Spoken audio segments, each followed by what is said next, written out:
Hi guys. അപ്പോ ഇന്ന് എന്റെ കൂടെ ഉള്ളത് പുതുതലമുറയ്ക്ക് എന്തുകൊണ്ടും മികച്ചൊരു റോൾ മോഡൽ ആക്കാൻ പറ്റുന്ന ഒരു വ്യക്തിയാണ്. So hi, welcome Aishwarya.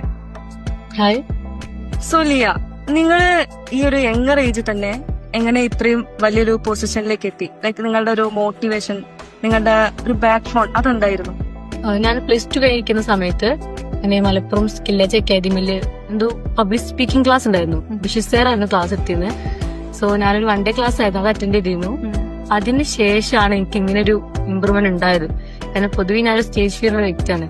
ഞാൻ പുതിയ പബ്ലിക്കായിട്ട് ഒരാളെ മുന്നിൽ സംസാരിക്കുന്ന ഒരാളല്ല. പക്ഷെ ആ ക്ലാസ് കിട്ടിയതിനു ശേഷം ഒരുപാട് ഇമ്പ്രൂവ് ആയി. സത്യം പറയുകയാണെങ്കിൽ എന്റെ ഒരു പൊസിഷൻ തന്നെ ഇവിടെ എത്താനുള്ള കാരണം തന്നെ ആ ഒരു ക്ലാസ് ആണ് പറയാം.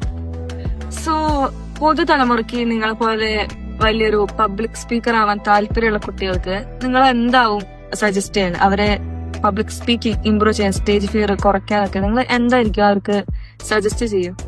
സോ ഗൈസ്, നിങ്ങൾക്ക് എന്റെ പോയി പബ്ലിക് സ്പീക്കർ ആകണോ? മലപ്പുറം സ്കില്ലേജ് അക്കാദമിയിൽ ജൂലൈ 12 ബഷീർ സാറിന്റെ പബ്ലിക് സ്പീക്കിംഗ് വർക്ക്ഷോപ്പ് പ്രോഗ്രാം നടക്കുന്നുണ്ട്. സോ താല്പര്യം എല്ലാവരും സ്കില്ലേജിൽ എത്തിച്ചേരുക.